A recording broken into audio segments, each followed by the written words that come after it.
người mẹ nào độc ác như này chưa? Vì lợi ích của bản thân mà trói con gái lại, rồi vô tình lôi cô đi tới buổi xem mắt đấu giá. Để phòng tránh cô bỏ trốn, nên người mẹ đã dùng dây xích trói buộc vào cổ cô.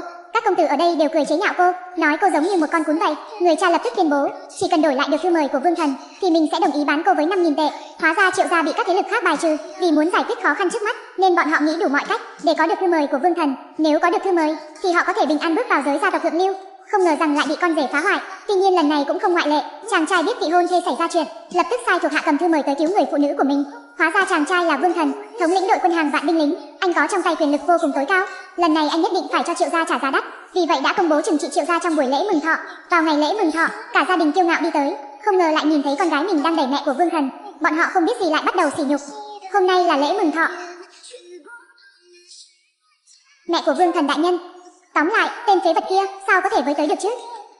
Nhà đầu đáng chết, nhân lúc Vương Thần chưa tới, mau đưa nửa chân đây, để cho vào quan tài cho người ta mang đi.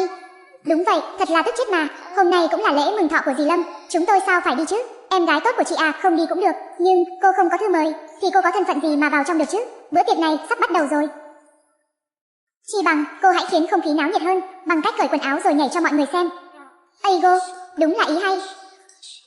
Hiểu Đường, xấu hổ gì chứ? Có phải là chưa có ai nhìn thấy đâu chứ? Thứ tốt này nhất định phải chia sẻ cùng mọi người. Bán nhẹ cho mọi người, còn có thể kiếm được tiền đó. Nhà đầu đáng chết, hãy diễn cho tốt. Không biết chừng kiếm được cũng kha khá tiền đó. Một đám điên, điên sao? Tôi sẽ còn điên hơn nữa. Cô làm gì? Có bao nhiêu người đàn ông vì có thể nhìn thấy cơ thể của cô mà mất rất nhiều thứ. Nếu cô biết quyến rũ đàn ông như vậy, vậy thì hôm nay chị gái sẽ thành toàn cho cô. Bữa tiệc có nhiều đàn ông như vậy. Nếu như cô cảm thấy không đủ, thì chị gái đây sẽ giúp cô gọi thêm. Khi bọn họ chuẩn bị ra tay với Hiểu Đường, thì Vương Thần đã kịp thời xuất hiện, nhưng chàng trai không thèm để ý tới bọn họ, mà để cho họ xem kịch hay phía sau. Tuy nhiên đám người này vẫn không từ bỏ. Lâm Dương, cậu dám xông vào tiệc mừng thọ của mẹ Vương Thần đại nhân sao? Anh muốn chết sao? Hiểu Đường, mau rời khỏi tên phế vật này. Cậu ta muốn chết thì hãy để cậu ta đi. Dù gì, thiếu gia của Nam Hồ đều nhìn chúng cô. Nếu như cô làm trái hẹn ước, vậy thì Triệu gia chúng tôi sẽ tổn thất rất lớn. Các vị, còn ai muốn đặt cô gái này không? Thời gian có hạn, đưa ra giá nào? Giá cả có thể thương lượng. Này, không gấp. Chỉ cần nó cởi quần áo ra rồi nhảy, vậy thì đơn đặt hàng sẽ tăng không phanh. Đúng. Hiểu Đường, nhà đầu đáng chết, nghe thấy gì chưa? Mau chóng nhảy đi, người phụ nữ của tôi, ai dám động vào? Lâm Dương, cái mạng của cậu còn không giữ được, cậu muốn giao ai gì chứ? Cậu còn dám để người mẹ sắp chết của cậu tổ chức tiệc mừng thọ chung với mẹ của Vương Thần sao? Chuyện này chính là sỉ nhục mẹ của Vương Thần. Cậu biết không, chỉ có loại phế vật như cậu mới có thể làm ra chuyện đó. Chỉ cần cậu đồng ý lấy công chuộc tội, bảo Hiểu Đường nhảy một bài, nói không chừng. Vương Thần vừa nhìn, đã nhìn trúng cơ thể của Hiểu Đường mà tha cho cậu một mạng. Nhìn những con người khoa trương này, chàng trai lập tức gọi thuộc hạ tới. Tiếp sau đây chàng trai sẽ xử lý họ như thế nào? Nếu như họ biết thân phận thật của chàng trai, thì sẽ phản ứng ra sao? Bạn đã nhìn thấy người phụ nữ nào độc ác như vậy chưa? Cô ta cầm cốc nước sôi 100 độ, đổ lên đầu bà lão đau đớn gào thét. Cô ta lại càng đắc ý. Cô con dâu đứng bên cầu xin cô ta tha cho mẹ chồng, nhưng lại bị cô ta tát vào mặt. Không ngờ người chị vừa đẩy một cái, thì cô không may ngã vào vòng tay của một chàng trai lạ. Hiểu Đường cảnh cáo anh ta không được động vào mình, đợi chút chồng cô về nhất định cho anh ta bài học. Chị gái đứng bên nói, người chồng phế vật của cô về thì có thể làm gì được chứ? Cô quỳ xuống cho tôi, bây giờ cô mau chóng ly hôn rồi gả cho Vân Hạo, để đổi lại thư mời cho Triệu gia chúng tôi. Thấy con gái không nghe lời, người mẹ đứng bên liền tiếp lời, nếu cô không gả cho người ta thì sao Triệu gia có được thư mời chứ? Vì muốn ép cô gái ly hôn, chị gái đã trói cô vào trong nhà kho. Lúc này người chồng biết tin vợ xảy ra chuyện, lập tức dẫn thuộc hạ lao tới bệnh viện. Không ngờ chỉ nhìn thấy cảnh tượng hoang tàn trên sàn, mẹ và vợ đã bị bọn chúng trói lại. Khi anh không biết tìm họ ở đâu, thì người chị gái gọi điện tới, uy hiếp anh mau ký đơn ly hôn, nếu không sẽ khiến mẹ và vợ anh không nhìn thấy bình minh vào ngày mai. Lúc này chàng trai mới biết, bọn chúng đã trói vợ mình, còn đưa người mẹ bị bệnh nặng của anh đi. Chàng trai vô cùng tức giận, anh dẫn theo thuộc hạ đi tìm bọn chúng tính sổ, cảnh cáo bọn họ mau chóng thả người nhà mình ra. Vân Hạo tất nhiên không sợ uy hiếp của anh ta lập tức ra lệnh đàn em tấn công chàng trai. Không ngờ chàng trai chỉ cần vài chiêu đã hạ gục đối thủ.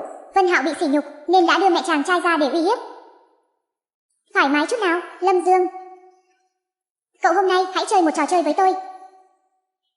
Mẹ cậu và vợ cậu, cậu chọn ai? Ây gu, Lâm Dương, cậu thực sự có phúc mà. Cậu xem Vân Hạo tốt với cậu như vậy, còn cho cậu quyền lựa chọn một trong hai. Nếu tôi chọn cả hai thì sao? Làm người thì không nên quá tham lam, nếu không cậu sẽ không được gì hết. Chọn cả hai đúng không? Được. Vậy thì hãy uống nước tiểu của ông đây. Ây gu, Vân Hạo, cậu phóng khoáng quá rồi. Loại phế vật này thật sự tôi còn cảm thấy không đáng. Người đâu? Chặt mẹ cậu ta thành 4 phần. Tế trời, ôi mẹ ơi đừng. cậu dám thì thử xem. Vân Hạo, lại phế vật này. Hết lần này tới lần khác khiêu khích anh. Anh tuyệt đối đừng để cậu ta chết quá thoải mái. Mộng Tinh, cô muốn thế nào? Muốn thế nào sao? Giết người trị tội. Giết một mình cậu ta sao đủ chứ? Phải giết người mà cậu ta yêu thương nhất.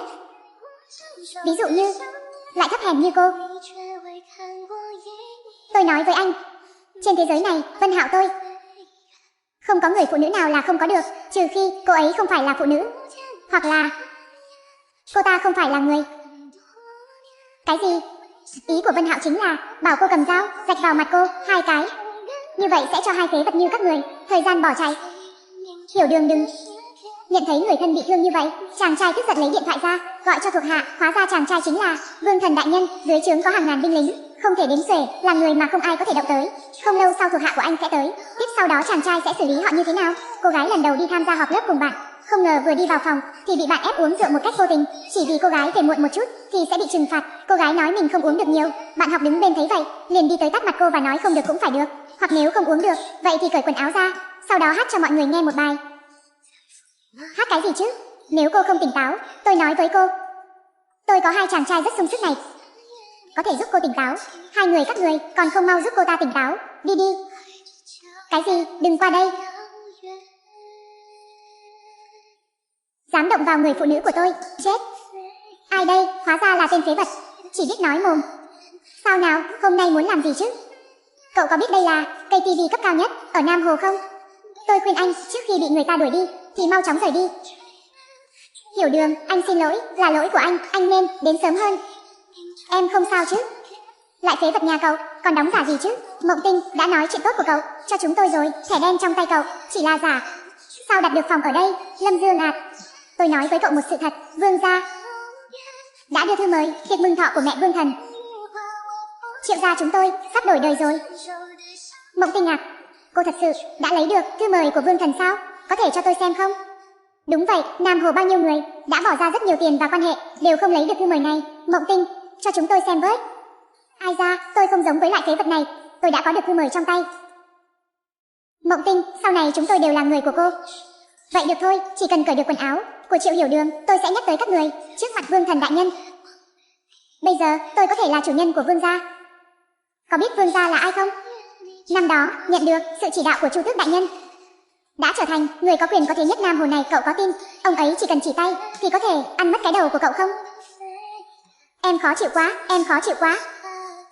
Quốc gia, sao nào, bây giờ lấy em gái tôi làm bia đỡ đạn sao? Có phải nghe thấy Vương gia là sợ tè ra quần rồi không? Ha ha, mau lấy bô cho tiểu tử này đi. Còn dám chắn đường thì tôi sẽ trừng trị các người. Ây gu, còn muốn đánh người sao? Được, hôm nay tôi đây muốn xem con chó điên này sẽ cắn người như thế nào. Lại phế vật, dám đánh tôi sao? Là ai mà dám to gan như vậy? Lại dám khinh thường người của Vương gia tôi. Vương gia, lại phế vật này vừa đánh em, ngài xem mặt em. Vương gia, nghe nói ông quen Chu Tước. Câm mồm, tên của Chu Tước đại nhân. Lại phế vật như cậu có thể tùy tiện gọi sao? Ây dô, ngài là Vương gia sao? Ngài không biết vừa nãy tên phế vật này chém gió như thế nào đâu. Nói phòng này là anh ta đặt. Chúng tôi là ai cậu biết không?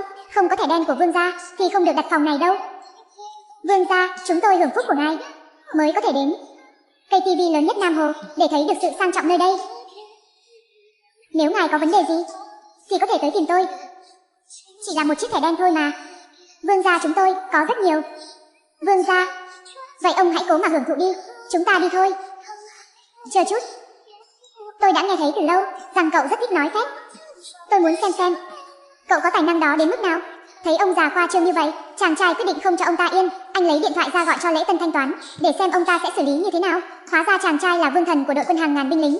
Vì muốn cho vợ bất ngờ nên mới tổ chức bữa tiệc đó. Không ngờ rằng lại trở lên như vậy. Anh nhất định phải cho đám người không bằng súc vật này trả giá đắt. Không lâu sau giám đốc đã dẫn người quẹt thẻ tới. Tôi nói lại người như anh sao không biết quy tắc vậy chứ? Chúng tôi còn chưa chơi xong, anh đã vội vàng tính tiền. Không phải ngài đặt cọc phòng này gọi chúng tôi tới thanh toán.